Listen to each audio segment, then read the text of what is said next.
So, what about you? Have you found some devastating sorority girl to snuggle up and watch with? Or are you spending your usual evening alone with a can of Crisco? Bite me, weasel dick.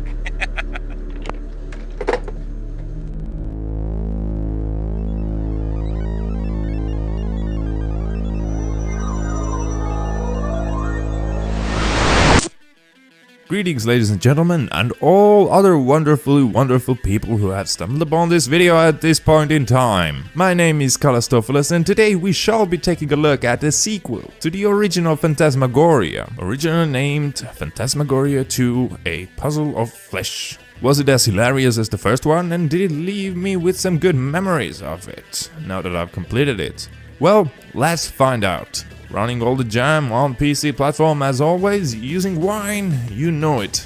Enjoy! It's time to go now, Curtis. Say goodbye to your sanity.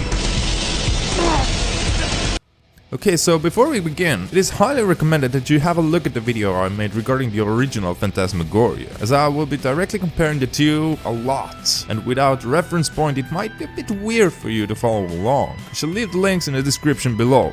But to really quickly sum it up, I loved the first edition to the series, due to its hilariously bad FMV qualities, and hated it for being clumsy all over the place.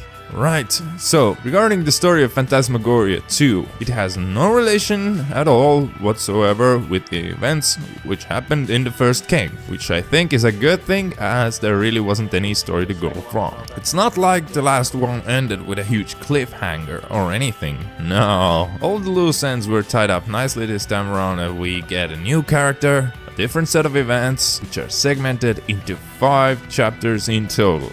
Without succumbing into a major spoiler territory, you play as Curtis, an IT engineer working for a huge corporation just like your father was. Look, detective, there's some kind of company conspiracy behind all this. I think WinTech is experimenting on its employees with hallucinogenic drugs. I think they've... Do go on. It all sounds perfectly logical to me. You're a real case, you know that? You make Charles Manson sound reasonable. Curtis has a very troubling past, and soon enough you will find out how it's beginning to catch up with him. Right off the bat, when you start the game, you will clearly see the differences from the first game. The quality of the rendered backgrounds has seriously gone up alongside with the characters themselves, so it actually looks like they belong into the world this time around. Also, thanks to that, the transition from the game to the videos is not that harsh anymore, and is very much enjoyable. This whole quality increase thingy also means, unfortunately, that the acting quality has gone up as well. A lot. This time around, the actors actually seem to know what the hell they're doing, and there is only like 1 or 2 moments in the whole game where I was able to spot a really weird acting cut. Don't get me wrong, it's not perfect, but think of it as acting from your typical 90s family TV show. You can't take it 100% seriously, but it's nothing to laugh at. And that's kind of one of my problems with this game, and this is completely subjective. As I love the first title for all the wrong reasons, I expected the second one to carry on with the cheesiness of it. And it really doesn't. It takes itself very seriously and leaves very little room for cheese. The positive side of it is that acting is good. There are also good, and I do mean great, jokes in there, which are played out perfectly, and I also noticed a few times how the game was a bit self-aware. As a whole bag, let me tell you, it's not what I expected, but it's good. It's really enjoyable as a whole package. Well, good morning, Sleeping Beauty. Well, were you up too late watching Beavis and Butthead, or organizing your stamp collection? Actually, I was up early this morning. My rat stole my wallet. Yeah, a likely story. Yeah. Yeah, you just couldn't haul your lazy butt out of bed, huh? I, on the other hand, have a social life. Uh-huh. Yes, I was out dancing until dawn. But here I am on time and fresh as a daisy. A daisy, huh? You know, I could say something. Don't you go there. Don't go there. I'll have to see you later, mean boy. Mm-hmm. Whilst on the topic of presentation, the musical audio work is also top-notch for this time. The musical tracks which accompany the mystery adventures suit the situations really well, and they don't betray anything which is about to happen, as it sometimes is. There is certainly some repetition, as the places you visit tend to have the same tracks always bound to them with some variations, but the positive side of it is that the tracks selected for the locations are selected rather masterfully, so even though they might somewhat repeat, they still suit the bound locations really well and don't get overwhelming for the player. Now I wish I could sing all praise words for the voice mixing as well, alas I cannot. Hey, what are you chewing on, Blob? Want some? There are still some mixing issues here and there when it comes to actor voices. Nothing like what we had with the first title, but this time around the volumes are a bit somewhat hit and miss. From time to time I found myself again and again reaching for the volume button to crank it up to 80% and then back to 40, simply to hear what someone was saying. Luckily those occasions are not extremely frequent, but they are still there. Right, so let's move on to the meat of this stuff. The gameplay would piss me off again.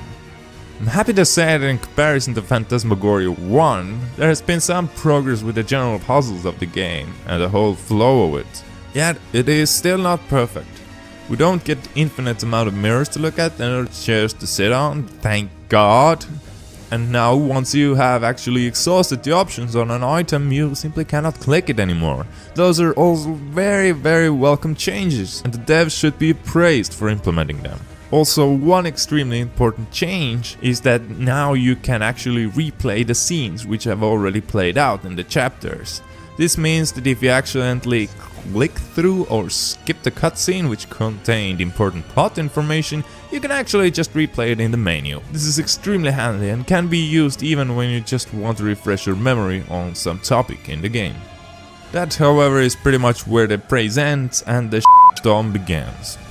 Even though the flow of the game has been improved, a lot of the puzzles are still complete from time to time, which made me pull the little hair I have left out bit by bit. For an example, right in the first couple of chapters, you'll be jumping between your home, the bar and the offices, clicking on everything possible and nothing is happening. After an hour, I decided to consult the hints, and what do you know? You're supposed to show the pictures you received to all of your co-workers to proceed. I mean, if there was a hint in-game, like in a dialogue when someone might have indicated that that was a good idea, then yeah, but why on earth would I just go around showing some party pictures to everyone? Okay, I'll let it be. Then another time I got stuck again. Another hour wasted on some seriously questionable mechanics, and I had to consult the hints. There's a toolbox, which you're supposed to investigate. Now, when I received it, I did look closely at it, and even tried using it on Curtis, but no, he doesn't blink an eye for that. After consulting the hints, I found out that you can only and only use the toolbox on Curtis while you are at home. Only at home, for crying out loud! If I use it once and it doesn't work, then I take it that it's not meant to work that way. It's a move, developers or designers or whoever. Move. Oh yeah, and while we're already on the topic of the ridiculous toolbox case, you also need to miraculously then figure out that you're supposed to combine items in your inventory. You might say that, come on, this is logical, that in a point-and-click adventure game you will be combining items at one point. Yeah, but in this game you just don't drag and drop or similar to combine the items. You need to closely examine one of the items with a magnifier and then drag over the other item. This sucks, as I was trying to combine stuff for another hour, probably without understanding that I just didn't understand the silly mechanic behind it. Those frustrations waste players' time a lot, and this leads us back to the similar rant as it was with Phantasmagoria 1. A lot of repetition without proper feedback. I think you're a good boy, Curtis. A very good boy indeed.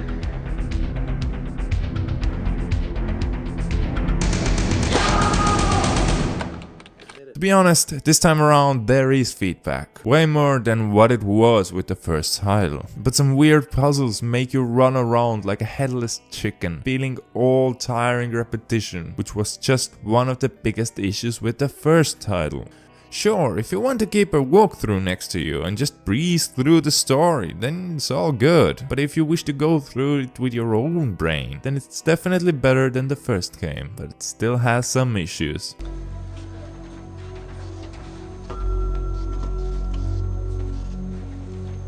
As always, keep in mind that I'm not you, and you might find this stuff more logical than I do. So it is all just subjective ranting, as always.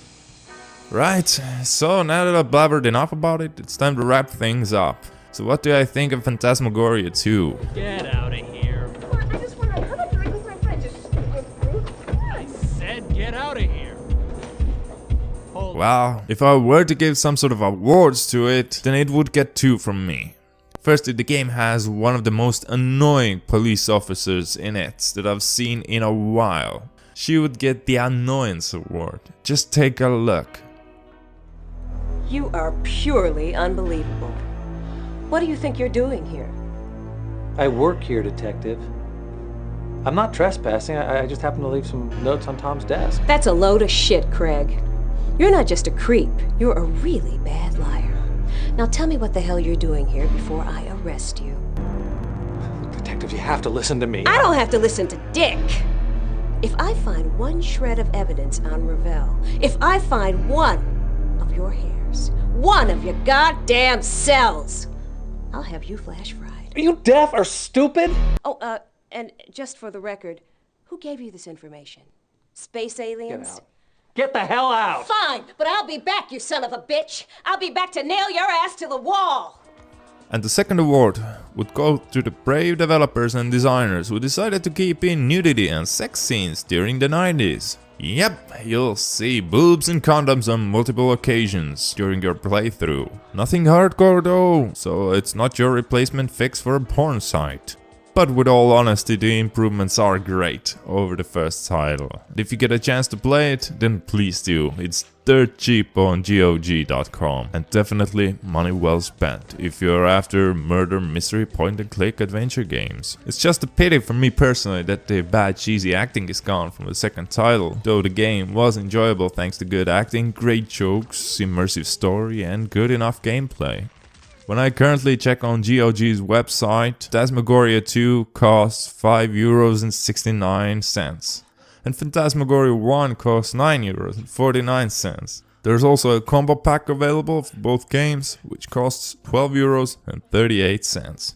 So with this in mind, I hope that you have found this video enjoyable to watch or listen to. If you don't mind, then leave a like, but if you do, then leave a dislike. Sharing is also much appreciated if you have the time, but from my side, I wish you a happy, mysterious rest of the day or night, whatever, wherever you are. Bye bye. Get away from me, you! You what? You monster? I'm not the monster, Curtis. That would be your daddy. No! Yes! He committed atrocities To stir the stomach of Joseph Mengele, he wallowed in death.